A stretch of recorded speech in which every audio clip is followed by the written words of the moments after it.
আজ সকাল সকাল ঘুম থেকে উঠে বাজারে চলে গিয়েছি, কারণ আমার ছেলে আজকে বায়না করেছিল যে মা আজকে আমাকে ফ্রায়েড রাইস আর একটুখানি চিকেন কষা করে দাও। তো যার জন্যই আমি তাড়াতাড়ি সকাল সকাল আমি বাজারে গিয়ে চিকেন কিনে এনেছি। তো চিকেনটা আমার রান্না হয়ে গেছে বন্ধুরা।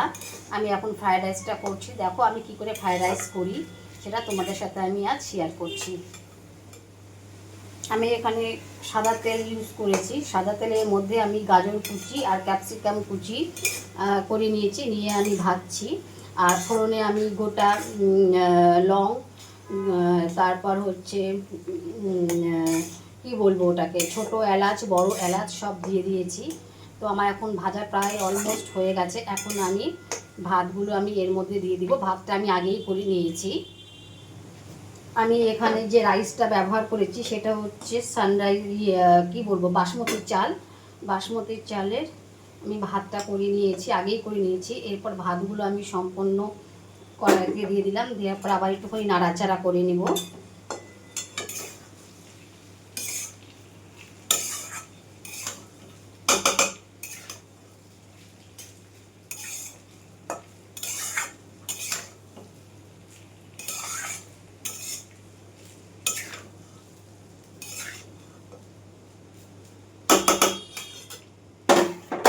এরপর আবার একটুখানি ভাতটা দিয়ে দিলাম এর মধ্যে, দিয়ে আবার সব কিছু মিক্সড করে নিব।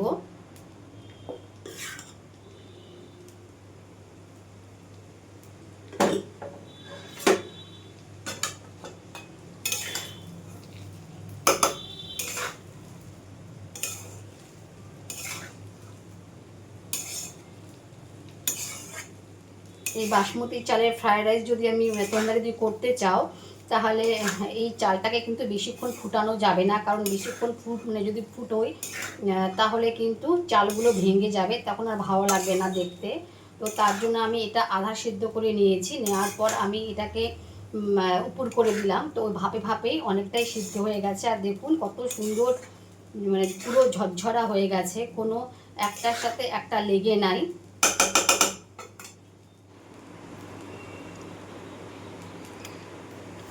এরপর আমি ফ্রায়েড রাইসের মশলা আমি এর মধ্যে অ্যাড করলাম, কারণ আজকে আমার খুব তাড়াতাড়ি। তো আমি বাড়িতে আজকে আর মশলা আমি করিনি। আমি বাজার থেকে সানরাইজের ফ্রায়েড রাইসের যে মশলা পাওয়া যায় সেটা আমি নিয়ে এর মধ্যে দিয়ে দিলাম, কারণ আজকে আর বেশি কিছু রান্না করিনি।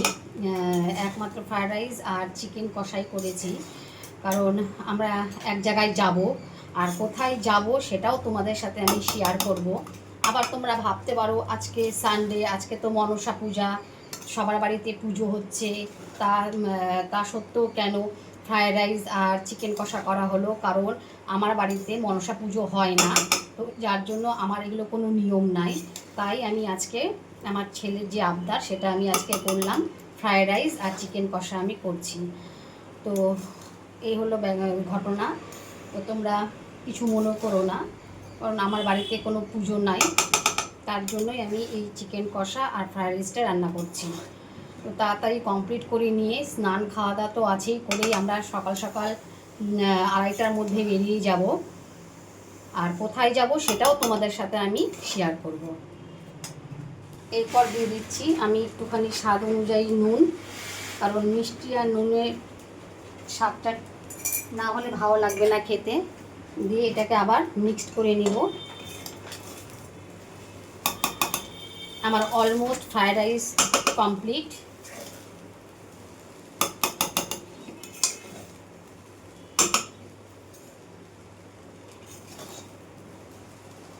দেখুন কালারটাও কিন্তু বেশ সুন্দর হয়ে আসছে। আমি ফ্রায়েড রাইসের মধ্যে কাজু বাদাম কিশমিশ কিচ্ছু অ্যাড করি না, কারণ আমার ছেলে খায় না, তার জন্য আমি কাজু বাদাম আর কিশমিশ আমি এগুলো দিই না।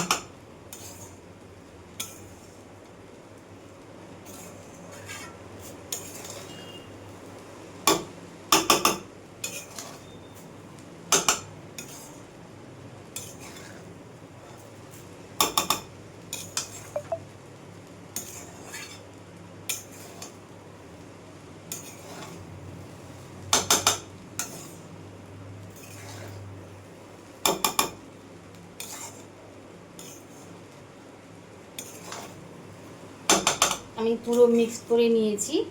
এবার আমি এটা কিছুক্ষণ টাইমের জন্য ঢেকে দিব। আমি ঢেকে 2-3 মিনিট দমে রাখবো যাতে মিষ্টিগুলো গলে যায়।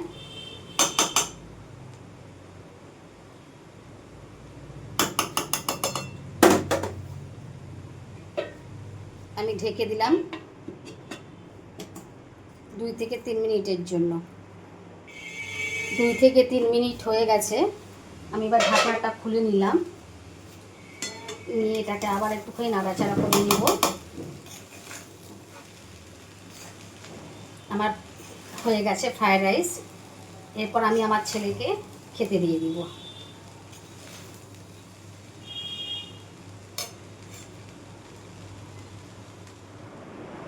আমার রান্না কমপ্লিট হয়ে গেছে। এখন আমার ছেলেকে খেতে দিচ্ছি। ওর প্লেটটা আমি সাজিয়ে নিয়েছি। দেখো কত সুন্দর ঝুরঝুরে ফ্রায়েড রাইসটা হয়েছে বাসমতি চালের। আর এখানে চিকেন কষা করেছি, লাল লাল ঝাল ঝাল চিকেন কষা। তো এখন আমার ছেলেকে আমি খেতে দিব। আর এরপর আমিও তাড়াতাড়ি করে খেয়ে নিব। খেয়ে দিয়ে আমি বেরোবো, সেটাও তোমাদের সাথে আমি শেয়ার করব। আমরা এখন রেডি হয়ে গেছি, আমরা এখন বেরিয়ে পড়ছি। চলো দেখো কোথায় যাই, তখনই তোমরা বুঝতে পারবা যে আমি কোথায় গিয়েছি।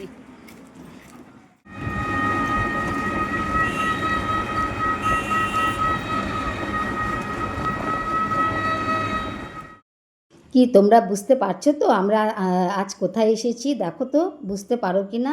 আমার তো মনে হয় কিছুটা হলেও তোমরা বুঝতে পারছো যে আমি আজকে কোথায় এসেছি। তো যাই হোক, আমি বলে দিচ্ছি যে আমরা আজকে কোথায় এসেছি। হ্যাঁ, তোমরা ঠিকই ভেবেছো, আজকে আমরা এসেছি ধূমকেতু দেখতে। তো ধূমকেতু দেখতে এসে আর বলো না, আগের দিন আমাদের টিকিট কাটতে হয়েছিল, কারণ এতটা মানে ভিড়, পুরোটাই হাউসফুল। তো যার জন্য আমরা আগের দিনই টিকিটটা কেটে নিয়েছি। দেখতে পাচ্ছ কত ভিড়। ঠিক আছে, চলো এবার ভেতরে যাওয়া যাক। এখন ইন্টারভেল শুরু হয়েছে। তো ভাবছি যে একটুখানি জলের বোতল আর একটু পপকর্ন নিয়ে আসবো, কারণ বাড়ির থেকে তো এখানে জল অ্যালাউ করবে না। তো যার জন্য আমরা জলের বোতল আর একটা পপকর্ন নিলাম। কিন্তু জলের বোতলের দাম 50 টাকা। ভাবা যায়, এতটাই দাম বেশি একটা জলের বোতলের দাম। আর পপকর্নের দাম হচ্ছে 130 টাকা। এখন কি করা যাবে?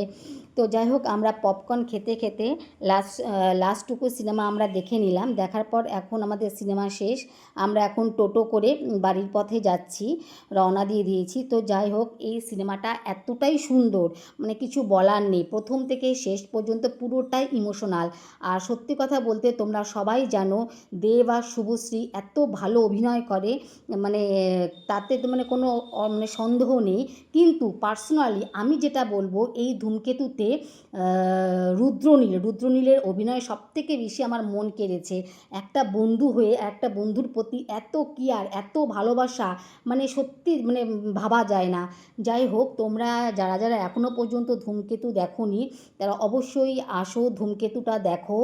আর পার্সোনালি যদি কেউ আমাকে বলে ধূমকেতু দেখে তোমার কত নাম্বার দেবে, তো আমি বলবো ধূমকেতুতে আমি 10ই দেবো। এত সুন্দর এই সিনেমাটা। তো যাই হোক, আমার এই ভিডিওটা ভালো লাগলে অবশ্যই লাইক কমেন্ট শেয়ার করবে। আবার দেখা হচ্ছে অন্য কোনো ব্লগে।